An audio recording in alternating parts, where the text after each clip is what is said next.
Yo, what's going on, Dragon Ballers? Welcome back to another video. Today will be the first deck profile featuring cards from Anniversary Box 2022. So we will get into this in today's video with Reboot Beerus. Now, if you guys remember from last format, I talked a little bit about how I thought Reboot Beerus could potentially be better than SS4 Vegeta ramp. I know it's like a little bit of a hot take, but I genuinely kind of believe that, and I think that with Anniversary Box support, that's even more true. So I'll make my case for that in the video. Of course, though, if you guys are new here, make sure to subscribe, hit that bell so you never miss a Dragon Ball Super video. And if you guys want to help support the channel, there are tons of ways to do so down in the description. But if you guys want to buy or pre-order any trading cards, please do use my link in the description to TCG Player. It really does help me out. And of course, huge shout out to DBS Deck Planet, our team sponsor, best online resource for building decks for Dragon Ball Super, as well as viewing the card database. Anyways, let's jump right on into things. We have the leader. So on the Unawakened side, when you attack a leader, you can either draw a card or KO a 2 or less battle card. You're almost always drawing the card like 99.9% of the time. Now, the Awaken is when you have 4 or more energy or your life's at 4 or less, you can untap one and draw one. Now, that is definitely an upside compared to SS4 Vegeta, because if you're in like a blue mirror or something that was kind of stalling you out, you really wouldn't be able to awaken unless you teched like results of training in your sideboard or something, which some decks did, some decks didn't. You really don't want to have to do that. So this leader being able to awaken on its own as soon as you get to 4 more energy is very, very nice. Now on the Awaken side, you have the permanent where if your opponent's life's at 4 or less and this card would deal a damage, you would actually put a card in your drop into your energy in rest mode instead. So it's a little bit weird that your Awakened leader can't deal damage, but that's where you get like the pseudo SS4 ramp effect. And yes, it comes a little bit later in the game, like typically turn 3 you'll be awakened and you can start trying to go for this, but it's not really that important. Basically, your opponent either lets you ramp or they combo a card. Like, they have no choice in the matter. It's a pretty cool thing, to be honest. I like that a lot. And then you have the built-in win condition of tap 16. Now, here's another reason why I think Reboot Beerus may be better than SS4 Vegeta. If you guys haven't noticed, SS4 Vegeta, at least as far as last format goes, was playing Gogeta Frenzied Burst. If you don't know what that card does, it's a 10-drop Gogeta that says if you have 15 or more energy, burn your opponent for 4 life. This leader for 1 more energy has that built into the leader itself. So you don't have to play or draw Gogeta Frenzied Burst, which I do like quite a bit. So you have the automatic awaken as well as the built-in win condition into the leader. Let's get into the main board. We have Whis Destruction's Aid. So what I like about this, and this is going to be very similar to the Z deck, which we'll get to later, you don't really have to worry about doing damage in Beerus to ramp energy. Like SS4 Vegeta's biggest downfall is when you face a deck that has a lot of blockers or even a lot of negates, because my experience with SS4 Vegeta, both playing it and playing against it, if my opponent opens a negate on like turn 1, yes, they'll go down in hand size, or even sometimes they can combo out of the attack plus the UI Kamehameha. And even if they can do that, and even if they minus a card or 2, if I can't ramp, I'm not really playing an effective blue strategy. So this deck has a built-in objection. Whis is a simple turn 1, draw 1, and then it costs 2 to go into your energy. So just play it on turn 1, draw the card. A lot of times on turn 1, your opponent can't kill your 1-drops, especially if you go first. But if they can, just be wary of that. But on turn 2, you can pay 2, put it right in your energy. So I think it's just a more reliable form of ramp, again, especially when we get into the Z deck, which we'll do after the main deck. But anyways, next up we have 4 copies of Isekai Keeping Watch. Not only is this a great blue 1-drop, but this deck doesn't have a super efficient way of generating Z energy, so I do want to see a turn 1 1-drop that I can either ramp in the case of Whis Destruction's Aid, or combo away in the case of Isekai Keeping Watch if it's not a super good matchup for the card to be getting a lot of value. So that's basically our main way of generating Z energy without losing as much value as possible. Then we have 4 copies of SS4 Vegeta, Rise of the Super Warrior. Again, including the Z deck, which if you guys don't know the card I'm talking about, you'll be amazed when we get to the Z deck. This is super consistent to get to on turn 4. Noting it's a 6-drop, like that's just a really fast curve. And once you get to this card as a blue ramp deck, you are ramping super fast. You are stabilizing, getting towards your win conditions, getting 4 more energy, or adding any cards you need from that pool of 4 to your hand is just insanely strong. And of course, we're just trying to get to that tap 16 if we can't win through our other traditional means, and this card helps us get there. Then we are of course playing SSB Goku, the new SCR from set 18. Now Here's the thing with this card. I've said in many videos that I think this SCR is really best used in ramp decks like this and SS4 Vegeta, where you have the opportunity to untap like 8 or more energy. That is very, very powerful.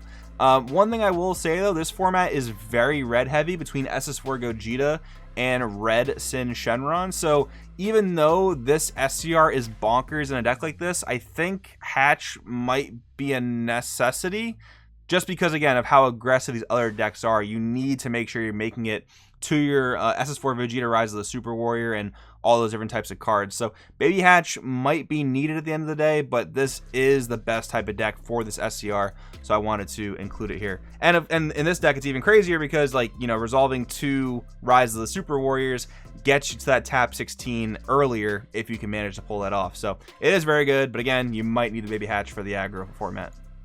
Then we have 2 Turning the Tide, 2 Kale Rampaging Demon. I could see going down to 1 Tide and 3 Kale. I think that'd be perfectly fine. I kind of want to just make sure that I have Tide when I need it because, again, like a lot of these decks probably aren't siding Jiren because they're more aggressive. So if you make it to 7 energy, you can definitely steal the game from decks like Sin, decks like Gogeta, especially Gogeta, where they just draw like a ridiculous amount of cards. Sin also draws a lot, but like Gogeta just draws like unfair amounts of cards. So being able to reset them with something like Tide is very, very good. Then we have 2 copies of Baby Golden Avenger. Now this is a deck just like SS4 Vegeta where you can potentially get to 12 energy, play Tide, and even if they have the Jiren counterplay, you can respond with Golden Avenger. Now you have a 30k triple striker and a Turning the Tide both on the board while your opponent's got 0 cards in hand, and you're drawing a card from the Baby auto after that. So yeah, incredible pair. 1 copy of Whis, Judge of the Gods. Now, I'm a little surprised that the builds from last format, like there were a few, I think like 1 or 2 or 3 Beerus builds that topped some events last format, and from the ones I saw, they weren't playing Whis, Judge of the Gods. I feel like there's no reason not to play one of this card in this deck because it's almost as good as a tap 16, but it costs 4 less energy. Like, it's got quad strike, its attack can't be negated, so that's really strong in and of itself. And then it's got the auto that when you play this card, if your leader's a Beerus, after your current turn ends, skip your opponent's next turn. Like, we all know for the most part how broken Super Shenron was, and yes, of course, this costs 12 energy, which is definitely much more appropriate. But if you get to this thing, I feel like it's going to be really hard to lose that game. Like, it's going to be really, really insane, especially if you have threats from previous turns, like restanding, like Boo Unison, for example, or other things you might have played. Like, this card just, I feel like, is insane as like a additional secret rare in this deck. Then we have 2 copies of King Cold Astral Tyrant. Again, these red decks this format draw a crazy amount of cards, so you might be kind of like struggling for dear life, but if you can find an opportune time to play King Cold, you can win right on the spot. If you've been dragging the game out, kind of making them work for it, and then you just sneak a 6 energy play to mill them out, that is a totally viable win condition. 1 copy of Tragedy Overground, kind of rounding out our boss monsters, even though this is a field card. This invalidates a lot of decks. This is really, really good against like every deck for the most part. Every deck is playing battle cards that cost 4 or higher. Sin has some stuff that's like 4 or less they can play, and then like Gogeta can play stuff out of the Z deck, but as long as you know you've limited them to just those cards, like, you're gonna have such an easier time dealing with them. But I only want to include 1 because it is an extra card. We're getting pressured very, very early, so if you are able to stick it, it's good. It's going to put you in a winning position, but I don't really want to see like a million copies of the card. Now, I do need a little bit of clarification, but I'm pretty sure I know how it works. So, Tragedy Overground against Gogeta Triumphant together. Tragedy Overground says instead of being played, it is placed in the energy. Now, I'm pretty sure that's going to prevent your opponent from fusing into Gogeta, even though it's unaffected by skills. That will only really take place while it's on the board. So Tragedy Overground being like a replacement effect, I'm pretty sure gets around Gogeta 8 drops permanent, but if you have any more information on that, definitely drop it in the comments, but I'm pretty sure that's how it works. Then we have 1 copy of SSG Goku Miraculous Transformation. I only want to include 1 of this card for several reasons. 1, it's really big Broly Crown bait, so like if you're leaving 3 open for this, they're going to crown, they're going to take this card, and then it's not going to be very effective. It's also not going to be good in the Gogeta matchup if they are able to stick the 8 drop, because they're just going to swing over this and it really just did nothing in that case. But it is decent against like Red Sin, other lower to the ground aggro decks, so I do want to include the 1 copy for when I can kind of pull it off. For Ready to Rumble, what's really cool is that with all the ramping we're able to do, we're going to make sure we can do this on turn 3. So like our turn 3 play is pretty much guaranteed between this and our Boo Unison, which we'll see later. But this is just like the best Floodgate right now. Yes, it is Broly Crown bait, but it doesn't really lose to like things like Resolve Renewed or some of the other counterplays because it is a 4 drop and a 20k. I'm not playing Gohan Baby's minion in this build. I may have to start playing it if I feel like I don't quite have enough Floodgates. I might also consider Oceanus, even though it is an off-color card and it doesn't really synergize well with SS4 Vegeta Rise of the Super Warrior. But I'm going to mess around with this more. This is definitely still in the early phases of testing. And if Ready to Rumble kind of doesn't get the job done on his own, I will probably add some more Floodgates into this, whether it's going to be Baby's Minion or Oceanus. I'm not 100% sure yet. Oceanus has the discard cost, which is a little bit rough, but it is only 2 energy as opposed to 3. Baby's Minion, you're paying more energy and potentially getting blown out harder if it gets counterplayed. So you got to weigh the pros and cons there, but I'll let you guys know if I come to more of a certain conclusion on that. Then we have our extra card lineup: 4 copies D-Magic, 4 copies of Sensu Bean, 2 copies of Chilled Army Reinforcements, 2 copies of Dirty Burst. Dirty Burst is kind of becoming like Vegeta's Final Flash in the sense that your red opponent is not going to play their Gogeta or other big threats if you have Dirty Burst showing, but at the same time, especially in the Gogeta matchup, they're going to Broly Crown when you have 2 or more energy open. So sometimes you got to have the Dirty Burst to respond to the Broly Crown so that they can't see your hand and they can't really take your best play away. So I think 2 copies is pretty appropriate here. I want to try to not have to rely on Dirty Burst in the Gogeta matchup if I can help it. And honestly, having a lot of these 10k combos helps with that too, because this will help you get out of the Gogeta attack a little bit more effectively than just comboing a million 5Ks. So not bad there. Then we have SS Vegeta, the Interceptor. We're playing 3 of this. I think this card is pretty important right now, considering again how good red is. You got to have that little bit lower to the ground removal so you can keep their board clear, so you're able to start stabilizing a little bit quicker, because if they're just restanding battle cards on you turn after turn after turn, you might be in a pretty bad spot. 4 copies of Buu Unison, of course, 2 copies of Godsling Technique Trunks, and then 4 copies of Vegeta Discipline Warrior. I've been going back and forth on this versus Zeno. I think in this format where you're getting aggressed super quickly, where Gogeta 8-drop is a thing, I think you want to have this super combo where you can maintain your hand size, unlike Zeno, which is very effective for untapping energy, but at the same time, you might need to keep that hand parity, because this deck doesn't like blow up in hand size until you start sticking SS4 Vegetas. So yeah, I'm gonna need more data on whether or not Vegeta's the way or Zeno's the way. I'll let you know about that more as I find out. But right now, I'm thinking it's Discipline Warrior. But if you have an opinion on that, drop it down in the comments. Let's check out the Z deck. So we have 3 of this Whis, which is obviously not a Z battle card. So I'll show you guys the card that I've been talking about a lot throughout this video, which is Whis from On High. It is a 2-drop 9k battle card with a 1Z energy cost. Auto if your leader is a mono blue Beerus card and all of your energy is mono blue.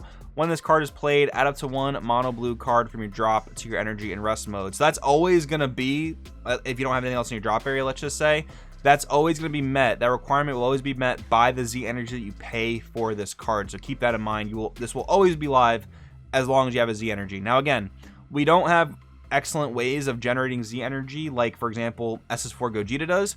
That's why we're playing a lot more cantrips. But even if you have to combo like an awkward card from your hand, that's okay, because you can kind of look at it as if you're playing this very card from your hand if you do that. So it's not the worst thing in the world, but again, like, you really would rather have a cantrip, combo that, and then like go into this. But it's just so crazy how this is literally a guaranteed objection out of your Z deck.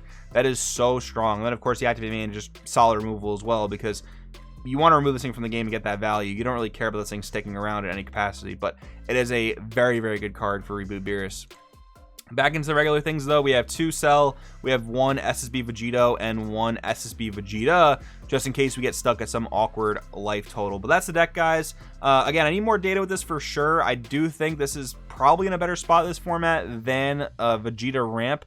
I don't think we'll get a ban list for Anniversary Box. There's been like 1 or 2 times we've gotten like a ban list on a side set if the game has really needed it. There is a lot of stuff going on with red right now, but it's very over dominant, so we'll see if they address that with Anniversary Box. Who knows? But anyways, hope you guys enjoyed the profile. Leave in the comments below what you think. Thanks for watching. I'll see you guys in the next one.